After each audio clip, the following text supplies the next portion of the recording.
Dobrý den, toto je Bosch Talk a mým dnešním hostem je Milan Šlachta, reprezentant skupiny společností Bosch v České republice.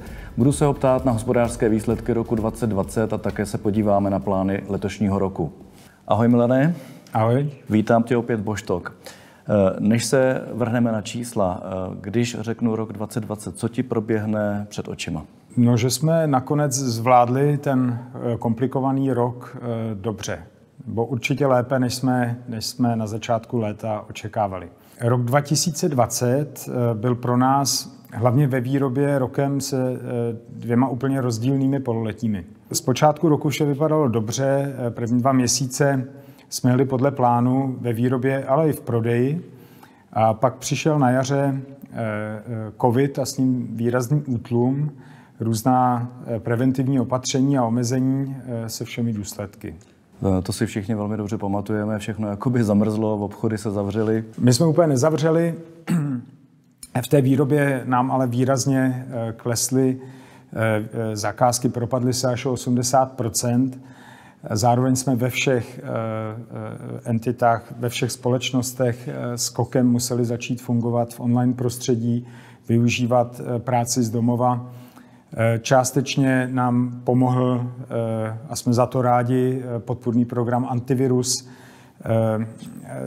Vyjednali jsme různé nástroje na zvýšení flexibility s našimi zaměstnanci, aby jsme překonali to složité období, což se nám podařilo a nepropouštěli jsme. A pak přišlo to druhé pololetí, kdy v létě a začátkem podzimu přišlo oživení a my jsme ve výrobě jeli naplno, dokonce přes plán a situace se úplně otočila. Bylo to silné druhé pololetí, kdy nám chyběli zaměstnanci, nabírali jsme nové, ale i tak to druhé pololetí nedokázalo zkompenzovat propad z jara.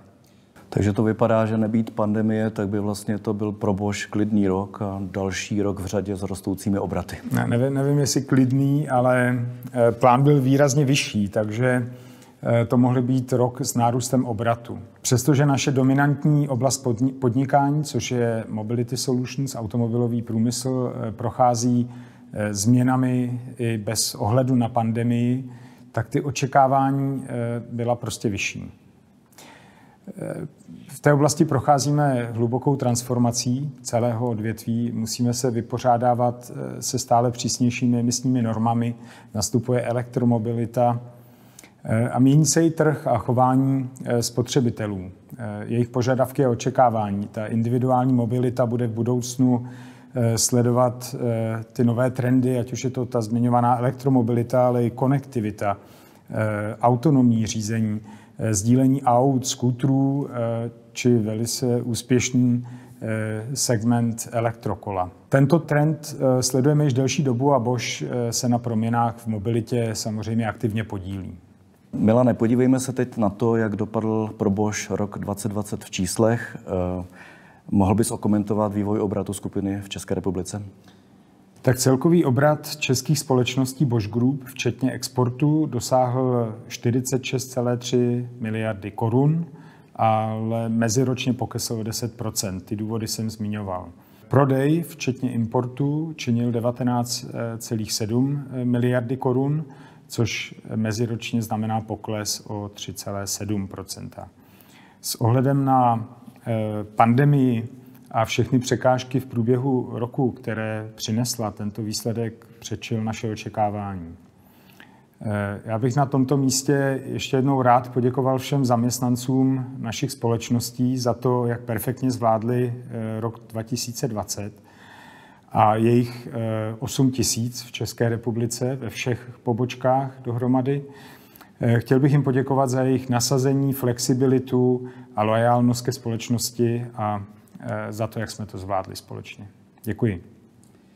Jak se na celkovém obratu podílely jednotlivé divize Bosch? Jak se vyvíjel biznis v rámci roku?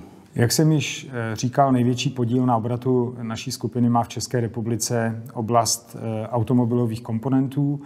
A zde jsme nakonec rok 2020 zvládli velice dobře, ale bohužel jsme připsali snížení obratu, jak již jsem zmiňoval. Divize tepelné techniky, ta zhruba potvrdila výsledky minulého roku obratově. Podařilo se jí ale navýšit prodej tepelných čerpadel, což je v souladu s naší strategií. Zároveň závod Krnov úspěšně změnil výrobní program, ukončil výrobu kotlů na pevná paliva, zaměřil se mimo jiné na výrobu elektrických kotlů. Také divize Bosch Rexroth pocítila nepříznivou situaci na trhu. Měla ale i zajímavé projekty. Nedá mi nezmínit podivou techniku ve Státní opeře, která byla slavnostně otevřena na začátku roku v lednu po dlouhodobé rekonstrukci. Pokračovaly také dodávky velkých projektů, jako je projekt plavební komory na Slovensku Kapčíkovo, či dodávky divadelních technologií pro zaoceánské lodě Aida a Costa. Společnost Rexroth také v minulém roce oslavila 30. výročí působnosti na českém trhu. Nejlépe se dařilo divizím BSH domácí spotřebiče a divizi elektrického nářadí Bosch. Obě zaznamenaly meziroční nárůst obratu a zvýšily svoje podíly na trhu. A to hlavně díky orientaci na onlineový obchod, ale také díky tomu, že uvedli na trh celou řadu nových produktů. V divizi elektrického nářadí například nové 18V akumulátorové řady nářadí či řadu biturbo s akumulátory Procore.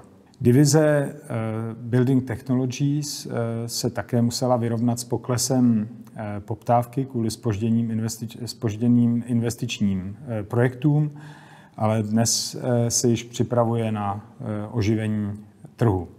Ta také uvedla nové výrobky, abych rád zmínil například novinku systém Inteox, což je otevřená kamerová platforma umožňující uživatelům využívat vestavěnou umělou inteligenci.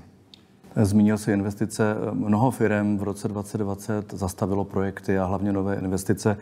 Jak to bylo s investicemi u Bosche minulý rok? V důležitých investicích jsme pokračovali, ale samozřejmě i u nás tam, kde to bylo možné, jsme realizaci posouvali. Přesto jsme za celý rok proinvestovali 838 milionů korun. Celkové investice skupiny Bosch za posledních 5 let v České republice tím dosáhly 13,3 miliardy korun. A kam šly investice loni a kam půjdou letos? Největší část do našich největších výrobních závodů v Českých Budějovicích a v Jihlavě, kde dlouhodobě investujeme do modernizace strojního vybavení, do nových výrobních prostor či kancelářských prostor pro oddělení vývoje a do oddělení vývoje.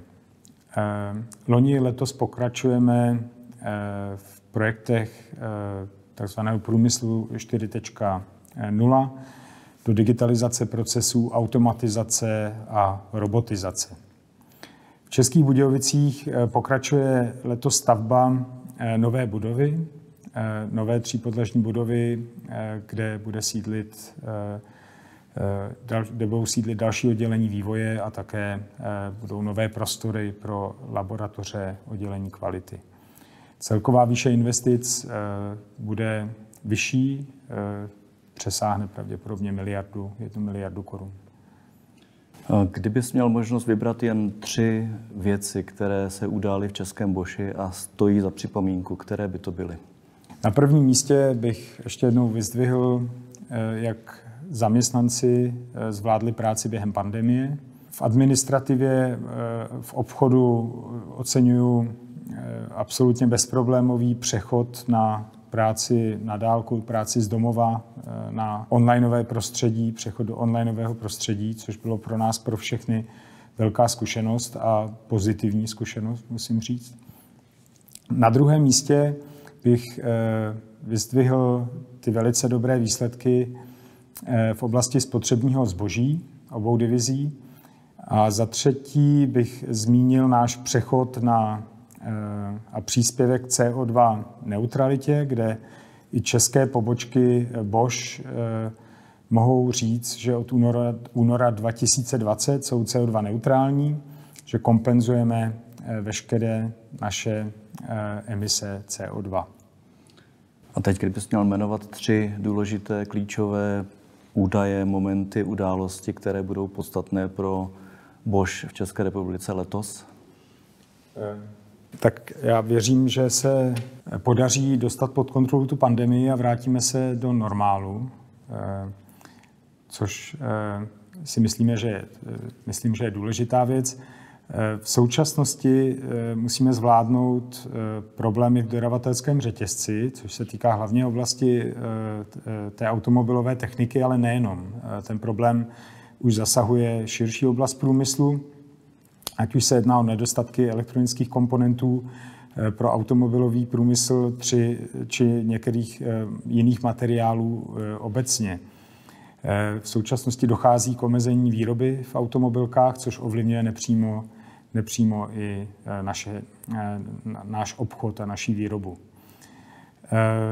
Celé odvětví automotiv bude navíc napjatě očekávat výsledky jednání a schvalování normy Euro 7, o které jsme již hovořili v jiném Boštolku. A třetím bodem obsadit nové otevřené pozice kvalifikovaným personálem, takže kompetence a know-how budou klíčové i v tomto roce, stejně jako byly v letech minulých.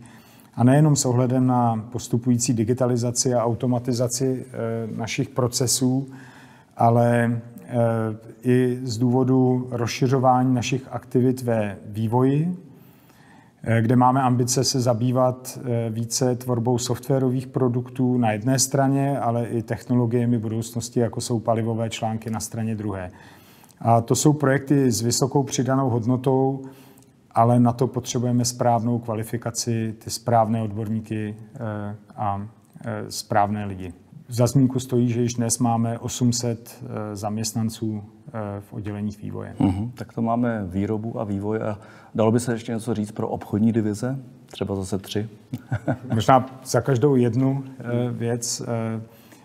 Tak ty, které byly v minulém roce úspěšné, spotřební zboží, tak v oblasti elektrického nářadí bude ten online business pokračovat dál a je v plánu spuštění vlastního e-shopu do konce roku. V oblasti Building Technologies jsme otevřeli již a nabíhá vlastně velké logistické centrum v Boru u Tachova, odkud se bude distribuovat zboží z výrobních závodů z Evropy do celého světa. Divize tepelné techniky bude pokračovat ve své strategii a rozvoji prodeje tepelných čerpadel a udržení si silné pozice v oblasti plynových kondenzačních kotlů. A zároveň se také zaměřuje vlastně na online podporu svých zákazníků a na novou službu, kterou je vzdálený dohled u tepelných čerpadel a plynových kotlů. Jako poslední bych asi zmínil z oblasti automotiv. V tomto roce slavíme další jubileum. V minulém roce jsme slavili 100 let společnosti Bosch v České republice a v tomto roce slavíme 100 let největší nezávislé sítě autorizovaných autoservisů Bosch Car Service, která otevřela první pobočku v Německu v roce 1921 a v České republice má v současnosti 85 partnerů. A to asi není konečné číslo. Tak to je takový pěkný bilanční závěr, tak já si dovolím poděkovat za rozhovor. Myslím, že tady opět můžu říct, že nejsi tady naposled a přeji nám, aby se nám rok 2021 podařil nad očekávání a nashledanou příště. Taky děkuji. Nashledanou.